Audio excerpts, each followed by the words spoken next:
welcome to this beautiful Friday morning, and welcome to the Old Doghouse Logistics Podcast, Episode 1. We're going to be talking about warehouse operations today, but first, I want to thank our sponsor, Bader Consulting Group. They're a bunch of great guys: Trey, Coleman, Morgan, Natalia. If you're looking to increase your brand and your marketing as well as your image, those are the guys that you need to go reach out to, because they're helping us with our intro and our outro, because they're really good at what they do. So check them out. More to follow on this, but let's get into today's episode.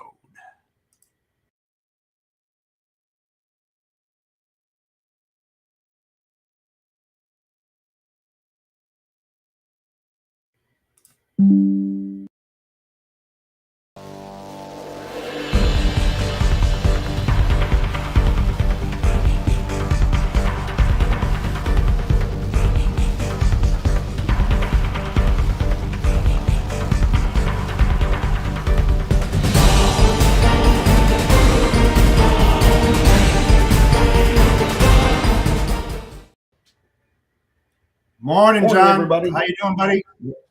Morning, Jeff. How are you? I'm doing fine. I am looking so forward to conversing with you about your passion, warehousing, distribution, and operations. That's my passion as well. It's been that way for a very long time and always will be in my heart and my soul. I still bleed it, my friend. I think we both do, and I think anybody who's been in this industry for any length of time, once it gets in your system, you cannot get it out. So it's going to be with me for the long haul as well, pardon the pun. And I'd like to say good morning to everybody out there. Welcome to the Old Doghouse Logistics Podcast. Jeff and myself are co-hosts, and we're going to teach new dogs old tricks. And we've got a new series. We're going to go birth to death on logistics and distribution. It's going to be a lot of nuggets of wisdom out there and a lot of things that most folks probably don't know. And we're going to be able to open that up and show you how everything kind of intertwines and interconnects with each other, and how it all has to function properly. Otherwise, the end result is not a satisfied customer. So welcome aboard, Jeff. Let's rock and roll. Yeah, absolutely, John. And I couldn't have said it better, my friend. Everything starts from a warehouse. Some people don't get that, but that's where the mechanisms of logistics turn and burn. It always starts internally, and then it goes externally. And that's why I've always said, and you've heard me say it, I don't know, a gazillion freaking times, that I work from the inside out rather than from the outside in, because warehousing is such a strategic, important part of the whole logistics operation that when it comes to moving freight, you must understand, at least try to get to know the intricacies of the warehouse mechanisms, their disruptors, and what could be causing them, and how you can help your shippers uncover those nuggets, as you said, to help them be better than what they are. And you know what? On the warehouse side, that's actually true, where you can help the carriers understand, and we can get into that. So, John, I'll let you start off about how important is the warehouse operations to brokers and carriers out there that should know a lot more than what they do. Well, a well-oiled warehouse operation is going to be what you're going to be looking for. I mean, it can negatively impact your carriers and brokers. You could have a lot of dwell time, a lot of detention if those processes within those four walls are not efficient and streamlined. It also impacts service. I mean, we have the hours of service out there, and drivers can only drive for so long. And if they're sitting, that clock is still ticking, and they may not get to their destination by the time they're supposed to because we were held up at the shipper. So there's a lot of things that it starts out as a ripple, and Right. by the time it gets to the end of the chain, it's a tsunami. So it can be detrimental, severely detrimental. Absolutely. So what causes those issues? What are the primary reasons that, those disruptors you're talking about a little bit? What causes them to happen? It it can boil down to the layout of your facility. Actually, if your items that are the fast movers are not close to your outbound doors, then the travel time is what's causing the delays in your operators going and picking those items and bringing them to the dock to be loaded onto the trailer. It could be you could be understaffed, or even an uneducated staff or an untrained staff that are causing delays and time and running running time out on the carrier side of the thing. It could get down to, you could start talking more severe, like acts of God, or losing power, anything like that. We just had a major disruptor not too long ago called COVID. That that really put a tailspin into supply chain.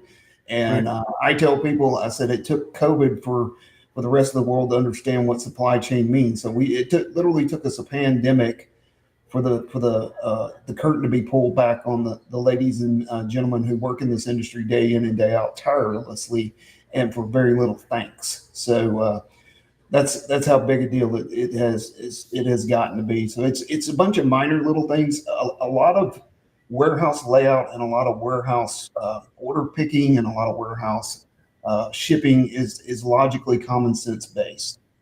Yes. Like I said, you put your fast moving items as close to the shipping door as you can, and then your slower moving items go back towards the back of the warehouse. Most warehouses are laid out where one side is inbound, and then you have the racking in the middle, and then the other side is outbound. So Sure. you can receive and ship at the same time. It could be even your scheduling system. If you have, say you have 5 dock doors outbound and you schedule 7 trucks at the same time, well, guess what? 2 of them are going to. That's just rough math, So there's a lot of things that you can do as a shipper to make people's life easier and become that, what I like to call, the shipper of choice. You hear those words thrown around a lot, especially when the balance is out of balance, right? So Sure. if it's if there's a lot of volume and capacity's tight, you start hearing people talk about shippers of choice, and it's one thing to talk about being a shipper of choice. It's another thing to be actually a shipper of choice. Yes. And that can mean, like you said, you mentioned earlier where, the carrier or the broker sits down with the shipper and said, hey, if you do X, then that would cut 2 hours of, 2 hours out of your load time, or whatever. And it's the shipper's part responsibility of that to say, hey, I'm going to do that X, and I'm going to cut 2 hours out, and you're going to get my shipment's going to get on the road 2 hours earlier. I'm going to make my service deadline, and I'm not going to be eating a lot of detention and cost, because carriers and brokers, they don't like to wait. No. And, if the tires aren't turning, they're not making any money. So, obviously keeping them rolling, and with the hours of service changes over the past few years, it's gotten even tighter, because used to be, you could count, if you were waiting at a shipper for a long period of time, you could count that as your break. Yeah. And now the clock just stays ticking. So it's even more critical. And I believe, I know as the companies that I work for as a shipper, that I would sit down and partner with my carriers and brokers and see what we could do to streamline it as much as possible to make it better. And then those carriers and brokers, in turn, when capacity does get tight, they're going to go to the shippers who work with them, who try to make their lives easy, who try to cut out delays, who try to be efficient more than the ones who hold them up for 8 hours. Yep. It's just common sense. So, that's why what I try to do is be that person, be open, be willing to sit down, have constructive conversations. It's, sometimes it takes a team to solve the problem, and that team involves the shipper and the carrier broker. So you have to be able to work hand in hand, not just moving the freight, but removing the obstacles from moving the freight. Right. And you know what? when you were talking about that, you're talking about FMD. You're talking about forecast monthly demands and the placement of inventory, and the obsolete inventory, as you said, non-movers, et cetera, to the back. But also it has a lot with the labor allocations on a daily basis. And Right. the way that you're able to schedule that labor allocations, and I got a big, huge chart on that because I did that, is that it's relied on inbound inventory that's coming in, and then the worksheets per man hour as to how fast they can unload the scheduled inbound deliveries to put them in inventory, which is the middle bound part of the operation. So you've got the IB on the inbound, and then you've got the middle bound where that labor is scheduled based on your schedule of inbounds for those shipments that are coming in to make sure that it's efficient and there's a flow, because there's so many different parts of the operation in warehousing, whether it's pick, pack, kit, store, warranty, claims, etc. You have to be able to allocate that labor force in those specific areas depending upon what's coming in. So if you have a delay, as John said, a previous shipper for some reason isn't efficient, they held up a driver and the driver wasn't able to get there at their requested time because John has already allocated his labor force to certain areas within his operation because he knows what's going on. He knows how much processing has to go into warranty work. He has a ton of claims that came in, so he has to process that and get them filtered out and analyzed, etc. So he needs X amount for that. He's got 7 53 footers of replenishment stock that's coming in, and he's got the forklift drivers. He's got to find the space within the warehouse to stock all that stuff. So I mean, you're pulling from one area to compensate the other one. We're going to get into that as well because the inbound affects the middle bound, and the deficiencies in either one of those affect the outbound operations when it's not efficient and your team's not rolling the way that you planned. So it's that, right. And it comes down to the deliverables and why on-time delivery performance is so crucial to their operation, because you're holding up their operation. And the other thing too is, and we can get into that later on as well, is balanced outbound, being that sometimes you'll be labor intensive based on the ordering trends of your clients on a daily basis, where you might be heavy on a Monday, light on a Tuesday, extremely heavy on a Wednesday, nothing on a Thursday, that is, nothing on a Wednesday, and light on a Friday. So when you're trying to negotiate, especially on the dedicated side of the business, you want to try to balance that flow of goods out throughout the week. And that comes down to communication with your key stakeholders by collaborating your operations with them. And if they're willing to adjust their receivables in order to help you be more efficient, therefore their on-time delivery performance is also going to be increased tenfold, because now instead of having those peaks and valleys throughout, now you've got that little bounce, and you've got those dedicated carriers that are bumping your door, and they know that the fulfillment on the outbound is going to happen every day at 4 p.m., that they'll have a full truckload. Otherwise, that's not cost efficient when you're on the negotiation side, because again, you're dealing with the carriers that are coming inbound or their reps. When you're negotiating those rates, that they're going to be held up. It's the unknown for them. They don't know how much they're going to have. Right. Failure to communicate affects cost of goods being sold, the rate on what you're trying to move, etc. So there's so many different things involved in that. Yeah, and Jeff, I've got a very good real life example of that, talking about balance. Right. My previous job, we were shipping to a major retailer, and a major global retailer, but we were just shipping domestic. And the way they had their requested delivery dates, it basically unbalanced the week from a labor's perspective. Right. So everything would have to ship, it'd be like Monday was kind of busy, Tuesday, Wednesday, Thursday were dead, and Friday was just all hell breaking loose.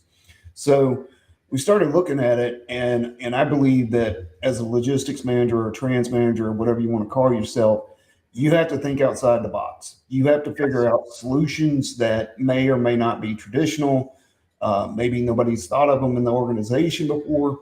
So what we did, and we were moving, 40 to 60 loads on Friday in a 8 or 10-hour shift, and didn't have the capacity to do that. So what we did was we switched from over-the-road carriers to intermodal carriers, and did a mode conversion, which obviously saved transportation dollars. Sure. We backed the ship days up back into the week because we needed a little more transit time for the intermodal to deliver versus over the road. We wound up balancing the warehouse's work schedule, so they were getting those loads Tuesday, Wednesday, Thursday, and they could ship them out. And then, of course, Friday came down from 40 to 60 to probably, closer to 10 to 20. So it balanced it across the whole thing. And, everybody won, because the DC had their labor balanced and they could be more efficient. We had capacity because all the intermodal carrier had to do was take it to the railhead and drop it off. So if capacity got tight in over the road, we were still swinging boxes. We didn't hold the carrier up because all they did was come in and do drop and hooks. They kept a pool of intermodal containers there. We took care of the customer. We still met their requested delivery date, and we saved money on the transportation budget. So that's a real life example of something I actually did. Yeah, and what's really interesting when you're talking about that, and there's I'm trying to bring this up so people have a better understanding about the complexity. And I kept this. I'm gonna share this and chat a little bit about that, because I've always talked about complexity in the logistics business and how I excelled and loved it and still dabble in it. So I'm just going to share this thing talking about balanced outbound. All right, let's see. Here we go. So this here is from Ford Motor Company from a long time ago, and this is a daily outbound that I had to deal with. And these are all different routes that we had to create on a milk run, multi-stop, multi-dealership, which was like Mazda, Volvo, Jaguar, etc., Lincoln Mercury. And so that you understand, and I'm still scrolling through this, okay? This is one day. This is absolutely one day of outbound on 48 different routes that we ran. And this was all multi-stop, tons, talking thousands of outbound, where I had to balance all this inventory that were going out for VOR, vehicle off the road, interim shipments, which was your LTL, and stock orders, which was your daily stock outbound.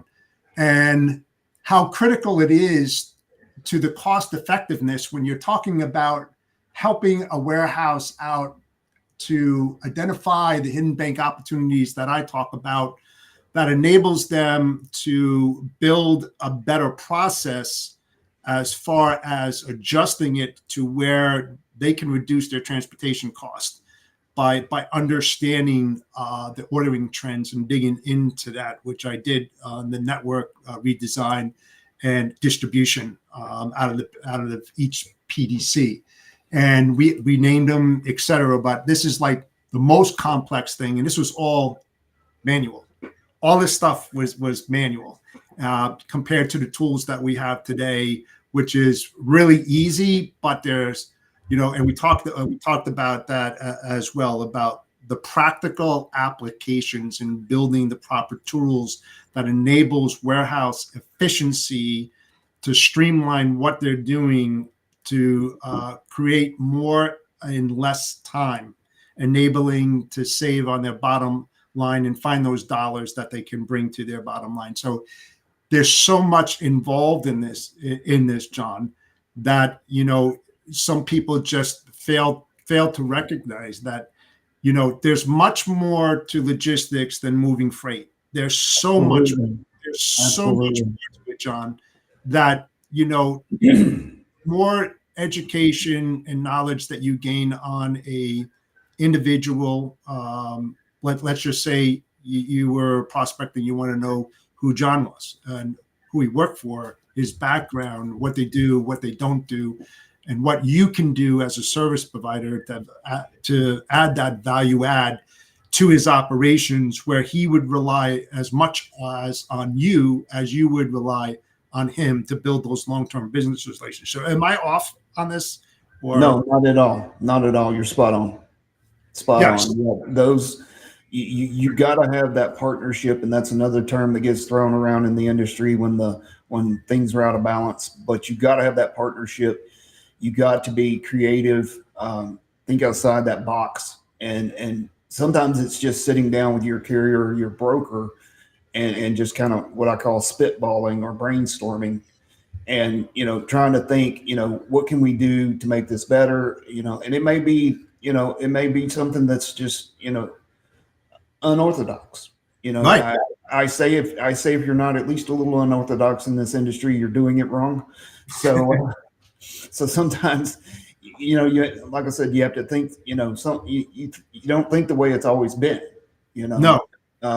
It's you have to come up with something different and adjust and constantly monitor and massage and to your point, I mean, you got to be able, especially in warehouse operations, you got to be able to pivot really quickly, because there's a lot of variables to you. You mentioned several of them during our conversation. There's a lot of variables out there that A, you can't control, and B, you don't know when they're going to show up at your doorstep. So you've got to be able to think fast and don't let it get you caught flat-footed, and be able to pivot and utilize your assets in any area that you need it in. You had mentioned what happens if the inbound shows up late because they held the driver too long at the vendor, and you're sitting here and you got all this staff scheduled in to unload those trucks, and they're not there. Well, you need to move those staff into other areas of your operation that are definitely needing some help. Maybe it's outbound. Maybe you have a heavy outbound day like you just showed us. Yeah. And you got to be able to pivot, and you got to be really, really flexible and think fast on your feet, because if you don't, you're going to be just putting that ripple effect into the pond, just like I mentioned earlier, and you're going to be contributing to it, and it will be a tsunami by the time it gets to the end. Oh yeah, and that's a huge understatement, for sure. Like when, again, the spot market is one thing when you're just hit or miss and moving, but when you get into dedicated, there's so much more involved. And like I said before, let's just say, John, that you were an enterprise shipper. The way that I would want to do, and what's missing in the industry, is listening with intent. Intent is a huge word that should be understood, and the reason why you should listen with intent to understand the operations and the intricacies of a specific operation. And the way that you do that is that once you have that engagement and you have an understanding to possibly work further, hey, John, listen, you know what? I have a carrier pool. I have some reps that I'd love to bring in. Can we have a round table and just talk about your operations so that everybody is on the same page? Because personally, the way you make a warehouse operate at its most efficiency is having that mutual understanding and that ramp up. Absolutely. Having that operational ramp up of what is going to happen and when and how. And then when you talk about new products that are coming in, share that with your carriers.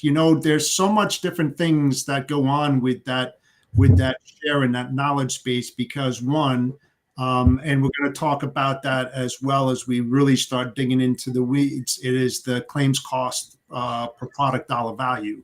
Because if you've got mixed products on that trailer, when you're looking at the liability and cargo, cost and all this kind of stuff for insurance purposes, you need to know that adjustment. So if a claim happens, the dollar value on each level when that claim is put in, that you're going to get paid X amount for that specific product, not just one cost dollar. And that's huge. That's huge on saving a lot of cost. People don't do that, or they understand that it's complex, but it really needs to happen. If you're really going to build a long-term business relationship, you've got to have that ramp up process. You've got to have that collaborative effort made on all three parties. Whether you're going directly to an asset and having them in house, or you're using a carriers brought to you by a broker. You have that broker come in. You have the carriers come in with the shipper sitting there. You're not talking rates. Rates are irrelevant. You're talking about the operation and uncovering best practices, because it does happen. Sometimes a lot of carriers have better practices than others. And once that's identified, a lot of other carriers, especially carrier reps, will take that under consideration and saying, hey, you know what? That's a really good point. I never thought about that. Thanks. We're gonna adapt that. And things just start rolling. And talking about your own fuel surcharge scale, your own accessorial things. So much things that can be done internally within the warehouse operations and its functions, that you can drive costs down because everybody is on the same page. So there's less time spent auditing bills. I mean, there's so many different things, John. Absolutely, and there's a lot of things you can do. I tell people, obviously you have to bid freight from time to time. You get new lanes and this, that, and the other. But basically, if you're consistently bidding your freight numerous times throughout a given period, it's a short-term solution to a long-term problem. Right. So, you can drive to your point. You can drive labor costs out. You can drive carrier cost out, broker cost out, and you don't have to drive the rates through the floor or bid every 6 weeks. And carriers and brokers. They might have been born at night, but they weren't born last night. So no. So if you're bidding every 6 weeks or every 2 months or whatever, they get wise to that, and they're going to stop doing business with you. So you need to figure out a way to maintain a sustainable rate per mile that the carrier can live with, you can live with, and then just start driving costs out of your supply chain. And the other piece I wanted to add on to what you were talking about earlier about ramping up, this industry is a constant, continuous improvement exercise. Absolutely. It will be, you can drive all the slop out of it you want, and there will still be opportunity for you to take a look at something. And to your point, if you build those long-term relationships with your carriers and your brokers and your shippers, then you guys sit down and you can brainstorm. And honestly, just me speaking for myself, that's part of the fun part of this industry, is pulling those layers of that onion back and saying, what's making it stink, number one, and number two, how do we keep it from stinking? So just it's a very creative process. And if you get in with a group of people and it's not just yourself, I mean, I like doing it on my own, but I also like doing it with teams, because you get all those different perspectives. Or you want that. And you want that because it's just like they say, 2 heads is better than 1. Well, 5 is going to beat 2, 10 is going to, you understand my point.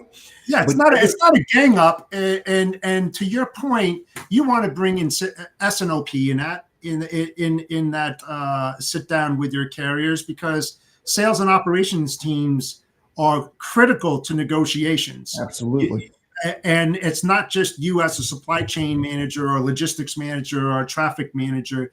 You need to pull in all those key stakeholders because they're a huge part of the operation and how you are going to be better as a service provider by understanding how each entity within that operation works. And then you find out their deficiencies and how you as service provider can give them that value add by taking out that extra workload to make their job easier. Because guess what, guys? That's what you're hired to do as a service provider. It's not just moving freight. And now I have a really important question for you, John. Really important. And I can answer this. Should you charge carriers for being late? There's a lot of schools of thought on that. I know there's a lot of shippers out there that do. Mm-hmm. Obviously, if the carrier is late and it's controllable, then they're impacting their shipper's labor cost on the unload or the load, which affects the negotiation and the cost, right? Yep. Of the negotiations on what they're willing to pay you to move their freight. If it's a higher cost on their end, they're going to chisel you down to get the cheapest rate possible because they know they're going to be spending that on the back room with their SG&A costs because of your inefficiencies of banging their dock at a specific time as part of the requirement. What I would say, and I'm speaking solely for myself, and this is just my personal preference. I tend to separate rates and service. I know they go hand in hand. I know they impact each other. But I try to look at them differently. If I have a carrier and we are working at a negotiated rate, more than likely I'm not going to fine them for being late. But if they're consistently late, if it's a chronic behavior, I'm just going to replace them. Or you're going to have probably a conversation with them, or when it comes to the second round of negotiations, you're going to bring that up and use it against them, yes, absolutely. and justify the reason why absolutely you're not going to take that increase on that rate.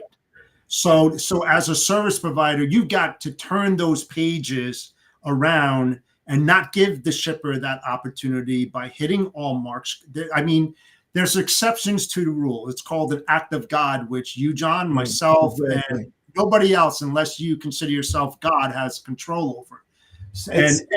And those have to be ironed out in the beginning of the negotiations. So, because some people shippers don't understand that, what's acceptable, what's not acceptable. And you have to get on that same page by saying, okay, I understand your point, John, but listen, if this happens and there's an accident, that's out of my control and I'm late, I don't want to be binged for that or being put against my on-time delivery performance because an act of someone else that caused me to be late.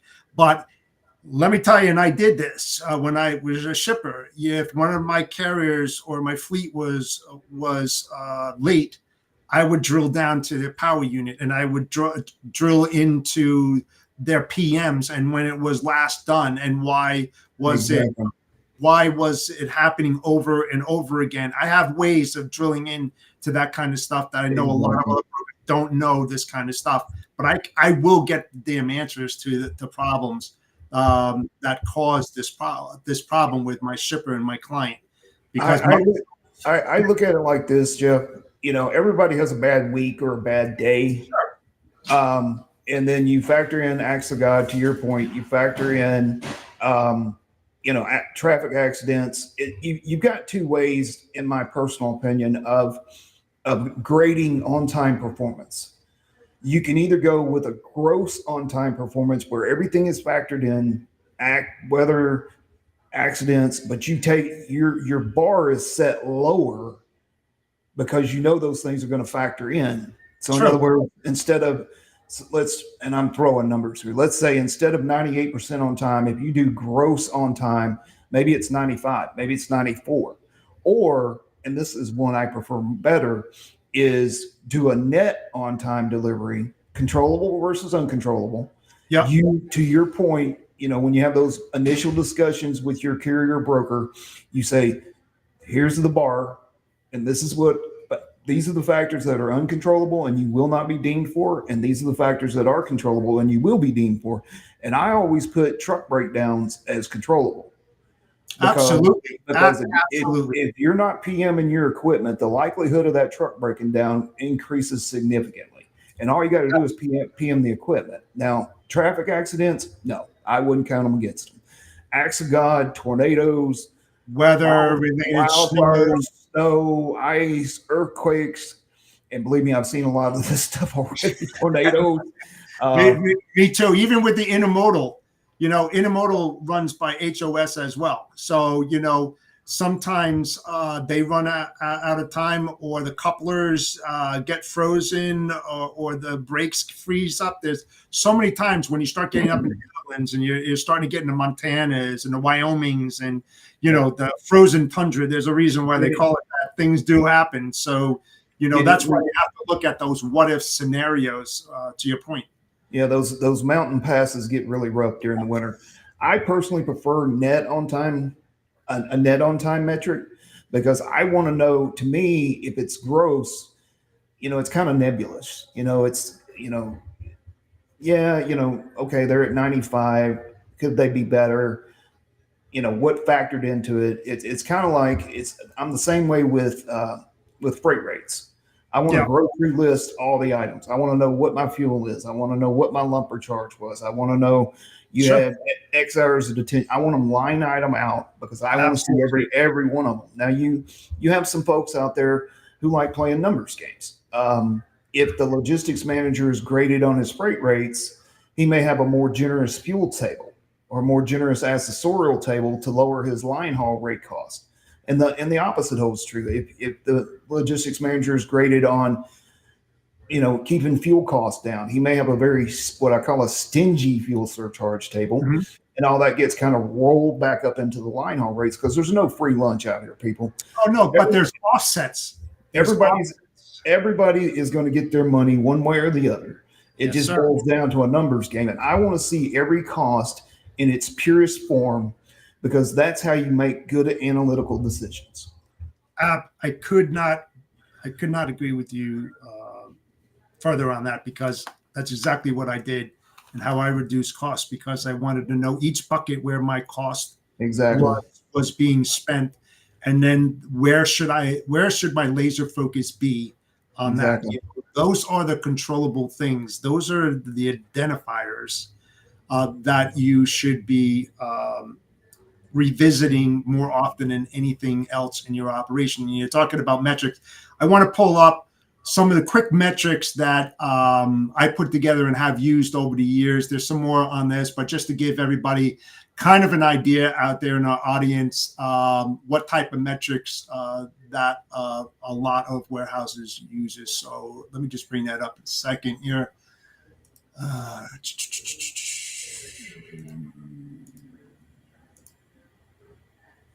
Here we go. So part of the transportation metrics, you got the billing accuracy, you've got carbon footprint, claims, dock congestion, equipment condition, flexibility, network stability, on-time delivery, on-time in full, chargeback dollars, on-time pickup, out-of-network shipments, safety, security, tracking, trailer utilization, vendor compliance. On the tracking carrier performance, you have on-time pickup, on-time delivery, claims-free percentage, EDI compliance, billing accuracy, tender acceptance, quarterly customer satisfaction surveys, big for me. Then those nice warehouse metrics, average warehouse capacity used, shipment complete per customer order, POI is perfect order index, ordering, picking accuracy, percent of orders with on-time delivery, peak warehouse capacity used, inventory turns, all great examples of the things that help move the mechanisms of logistics and where the focus point should be on any one of those. There are a few more, but I just jotted these things down. I don't know. Is this something that that you use, John, or some of it? Yeah. We use. I've used KPIs and metrics everywhere I've worked. Yeah. That's really the only way you can manage your supply chain effectively. It's kind of Yes. like a heads up display on an airplane. Yeah. At least you know if you're headed into the mountain or not. So to pull up or adjust this or adjust that. But yeah, we do KPIs. I've done order accuracy, which falls into your perfect order index. Yep. Did order fill rate.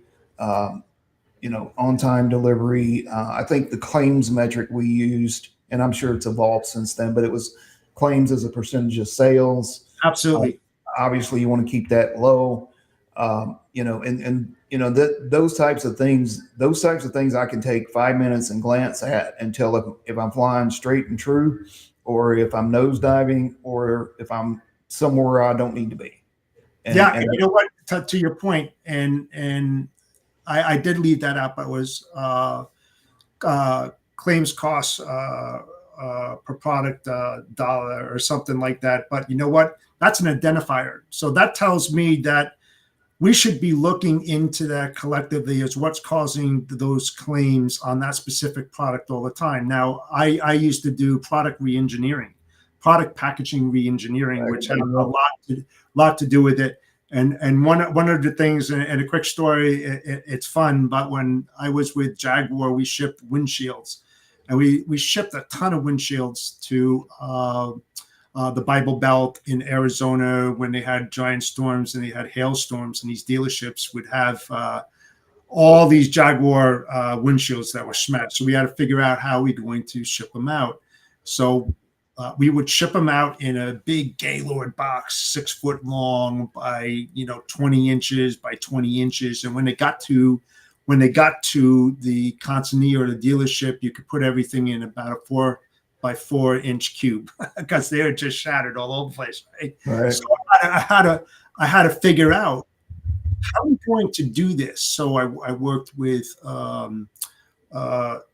some corrugated companies, well known, and we created inserts and better packaging. And how I tested it out, and Mr. Dale, who was the president of Jaguar Cars at the time, thought I was out of my freaking mind. But I would go to the walkway over the main thing, and I would take a box full of windshields and I would throw it from the upper deck onto the bottom onto the floor to see if it was going to smash and everything. And once it happened, of course I would use windshields that were imperfect. I wouldn't use brand new ones. And that's how we kind of developed that and used that corrugated material to stop those damages. But those are the type of things that we did. There was the heat problems where I had a customer that shipped neoprene rubber boots that were very, very light and susceptible to some heat. So if there wasn't proper ventilation, literally the boots would get deformed and everything. Sat down with the customer and brought in a packaging engineering and put holes in the boxes to vent. Stopped it right then and there. So, I mean, those are like the value add things that you have to bring to the table when you're doing business with clients. You've got to think, like John said, not just think outside the box, but get out of that bowl syndrome, hang by one finger on the lip and dangle out there and really, really dig into certain things out there to look. I always say this, look at the what if scenarios. If you look at the what if scenarios and they do become present, you're ahead of the curve.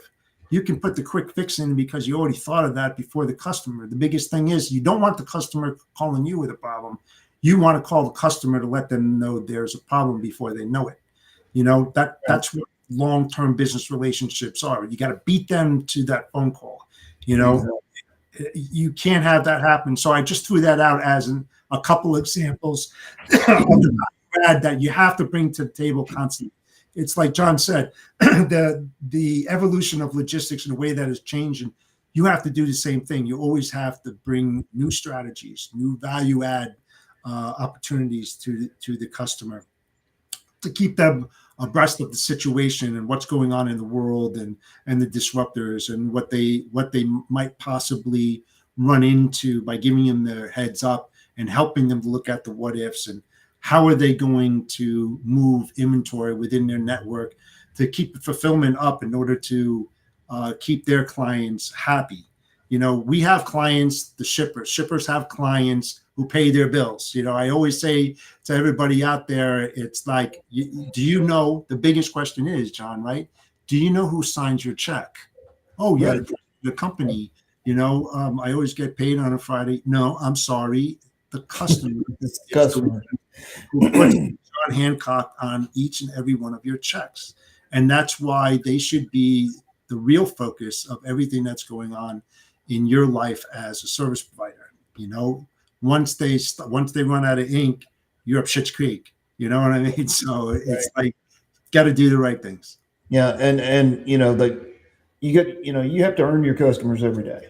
Okay, I have to, even my internal customers, I still have to earn them, and you do that, like you said, by staying, keeping your finger on the pulse of that evolution. Yep.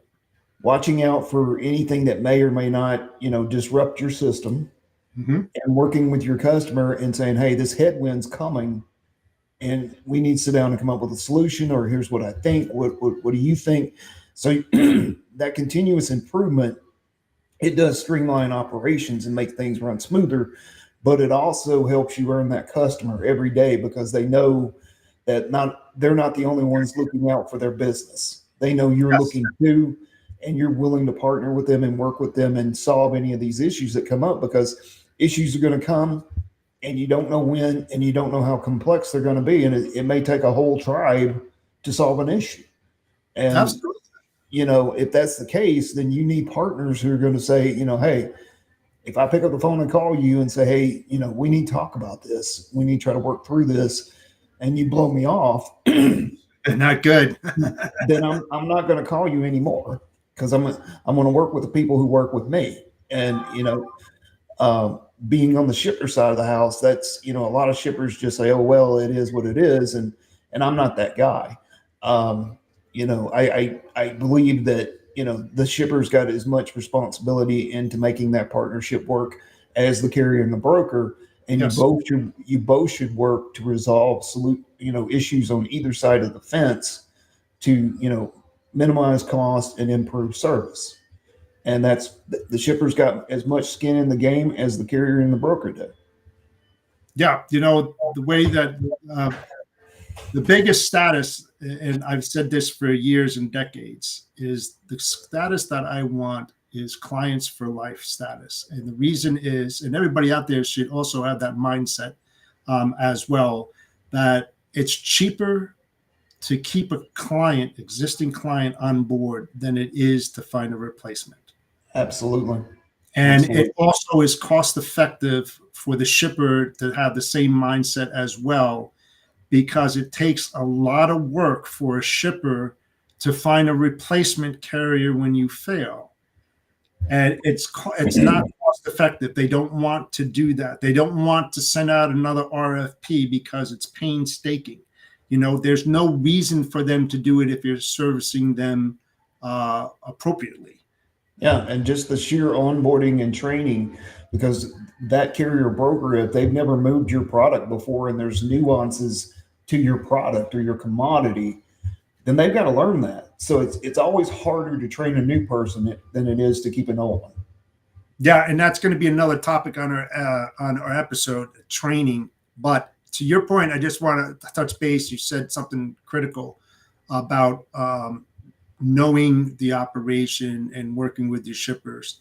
It is so pertinent for you guys out there to stay within your vertical and niche that you know well.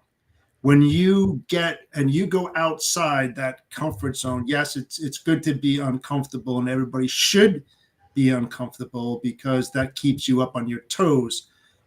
You will be uncovering your weaknesses Right. in front of the shipper. The shipper knows that business very, very well. and he will task you or she will task you on many different things to find out whether you can or cannot meet their expectations or exceed them. And once they uncover that, you're done.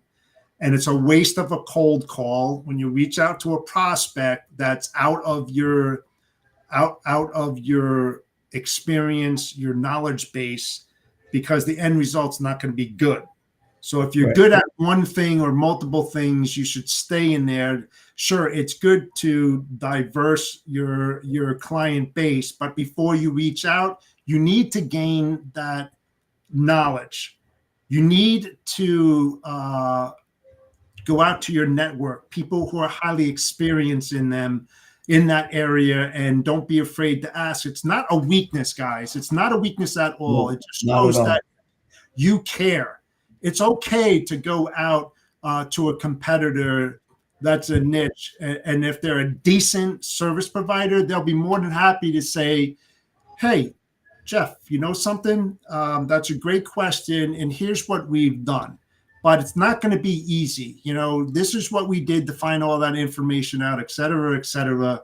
It's okay to do that, guys. That's what this industry is all about. It's a freaking $1 trillion industry. I'm sorry, but not one service provider is going to corner the market. It ain't going to happen, all right?